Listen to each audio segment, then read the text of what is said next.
തനിക്ക് വധഭീഷണിയുണ്ടെന്ന പ്രവീൺ വധക്കേസ് പ്രതി സജീഷ് പീപ്പിൾ ടിവിയോട്. ശാശ്വതികാനന്ദയുടെ മരണത്തിന് പിന്നിൽ തുഷാറും വെള്ളാപ്പള്ളിയുമാണെന്നും സജീഷ്. കോടതിയിലേക്ക് കൊണ്ടുപോകും വഴിയാണ് സജീഷിന്റെ വെളിപ്പെടുത്തൽ. പറയാനുള്ളത് ഞാൻ നേരത്തെ പറഞ്ഞു കഴിഞ്ഞു. ഞാൻ പറഞ്ഞാൽ സത്യമാണ്. അതെല്ലാം കോടതി അതെല്ലാം സത്യമാണ്. അത് കോടതി മുമ്പാകെ ഞാൻ പറഞ്ഞിട്ടുണ്ട്. ഇനിയിപ്പോൾ എനിക്കിപ്പോൾ 2 ദിവസത്തിനുള്ളിൽ കോടതിയിൽ വീണ്ടും ഇതുണ്ടായിരിക്കും. എല്ലാ സത്യങ്ങളും ഞാൻ വെളിപ്പെടുത്തും. എനിക്കറിയാവുന്ന സത്യമാണ്. ഇടപെട്ടത് വെള്ളാപ്പള്ളിയും തുഷാറുമാണ്. പ്രിയനാണ് ഏൽപ്പിച്ചിരുന്നത്. പ്രിയനാണ് എന്നെ കൂട്ടുപിടിക്കുന്നത്. ഇതായിട്ടുള്ളൂ. വധഭീഷണി ജയിലിനകത്തൊക്കെ എന്ന് പറഞ്ഞാൽ പ്രിയൻ്റെ ഒരുപാട് കൂട്ടുകാരന്മാരുണ്ട്. അതുകൊണ്ട് ഇപ്പോൾ പ്രത്യേകം സൂപ്രണ്ടൊക്കെ നിർദ്ദേശിച്ചിട്ട് പ്രത്യേക സെല്ലിലാണ് എന്നെ ഇട്ടേക്കുന്നത്. അവിടെ എനിക്ക് നല്ല സംരക്ഷണം തരുന്നുണ്ട്. പക്ഷെ എന്നാലും വധഭീഷണി ഉണ്ട്. ഇല്ല, എനിക്കിപ്പോൾ അതൊന്നും ഇല്ല. ഇപ്പോൾ അതൊന്നും പറയാനില്ല. അതുകൊണ്ട് പറയാനുള്ളതെല്ലാം ഇത്ര തന്നെയുള്ളൂ.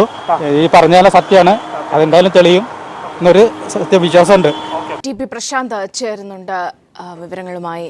പ്രശാന്ത്, വിശദാംശങ്ങളിലേക്ക്.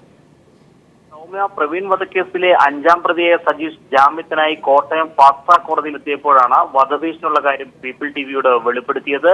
ശാശ്വതികാനന്ദയുടെ മരണത്തിന് പിന്നിൽ വെള്ളാപ്പള്ളിയും തുഷാറുമാണ്.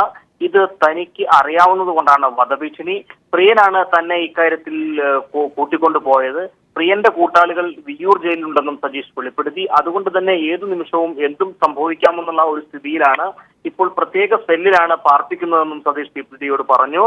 പ്രവീൺ വധക്കേസിൽ 9 വർഷമായി ഒളിവിലായിരുന്ന സജീഷ് 2014 ഒക്ടോബർ 15-നാണ് കോഴിക്കോട് വടകരയിൽ വെച്ച് പോലീസ് പിടിയിലായത്. അതിനുശേഷം പിന്നീട് സജീഷിന് കോടതി ജാമ്യം അനുവദിച്ചെങ്കിലും ജാമ്യത്തിൽ കർശനമായിട്ടുള്ള ചില നിയന്ത്രണങ്ങൾ മുഖേന ഇത് എക്സിക്യൂട്ട് ചെയ്യാൻ കഴിയാതെ ഇരിക്കുന്ന ഒരു സാഹചര്യമായിരുന്നു. എന്നാൽ ഇന്ന് ജാമ്യത്തിനെത്തിയപ്പോഴും ജാമ്യം ലഭിക്കുന്ന ഒരു സ്ഥിതി ഉണ്ടായില്ല. എന്തായാലും ഈ കേസ് ഡിസംബർ 8-ലേക്ക് ഡിസംബർ 18-ലേക്ക് മാറ്റിവെച്ചിരിക്കുകയാണ്. എന്തായാലും ഈ കേസിൽ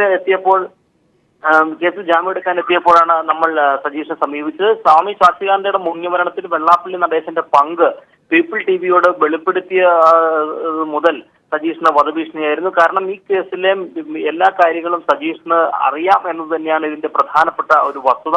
മാത്രവുമല്ല, സമൂഹത്തിലെ ഉന്നതരായിട്ടുള്ള ആളുകളാണ് ഇതിൽ പ്രതികൾ എന്ന് അദ്ദേഹം തുറന്നു പറയുന്നു. ഒപ്പം അവരുടെ പേര്, ഈ ശാശ്വതികാനന്ദയുടെ മരണത്തിൽ ഉൾപ്പെട്ടിട്ടുള്ളവരുടെ പേര് കൃത്യമായി പറഞ്ഞു. വെള്ളാപ്പള്ളി നടേശനും മകൻ തുഷാറുമാണ് ഇക്കാര്യത്തിൽ ഇടപെട്ടിട്ടുള്ളത്.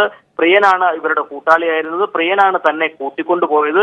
ഈ കാര്യങ്ങളെല്ലാം തനിക്ക് അറിയാം. ഈ കാര്യങ്ങളെല്ലാം തന്നെ കോടതിയുടെ മുമ്പാകെ താൻ പറഞ്ഞിട്ടുണ്ട്. എന്തായാലും ഈ കാര്യങ്ങൾ തുറന്നു പറയുന്നത് കൊണ്ട് ഏത് സമയത്തും താൻ വധിക്കപ്പെടാം എന്നുള്ളൊരു ഭീഷണി കൂടിയാണ് അയാൾ പങ്കുവച്ചത്. മാത്രവുമല്ല, കുപ്രസിദ്ധ ഗുണ്ടയായിട്ടുള്ള പ്രിയന്റെ കൂട്ടാളികൾ വിയ്യൂർ ജയിലിലുണ്ടെന്നും സജീഷ് വെളിപ്പെടുത്തി. അതുകൊണ്ട് തന്നെ പ്രത്യേക പരിഗണനയിലാണ് സജീഷിനെ കോടതിയിൽ പ്രത്യേക സെല്ലിനാണ് പാർപ്പിച്ചിരിക്കുന്നത്. മാത്രവുമല്ല, സജീഷിനെ ജയിലിനകത്തും പലതരത്തിലുള്ള ചില പീഡനങ്ങളെല്ലാം തന്നെ ഉണ്ടെങ്കിലും സജീഷ് അത് തുറന്നു പറയുന്നതിൽ തയ്യാറായില്ല. എങ്കിൽ സജീഷിന്റെ മാതാപിതാക്കൾ അമ്മയടക്കമുള്ളവർ ഇത്തരം കാര്യങ്ങൾ നമ്മളോട് പങ്കുവെക്കുകയുണ്ടായി. കടുത്ത ഒരു മാനസിക പിരിമുറുക്കത്തിൽ തന്നെയാണ് സജീഷ് എന്നാണ് സജീഷിന്റെ ഓരോ വാക്കുകളിൽ നിന്നും നമുക്ക് വ്യക്തമാകുന്നത്.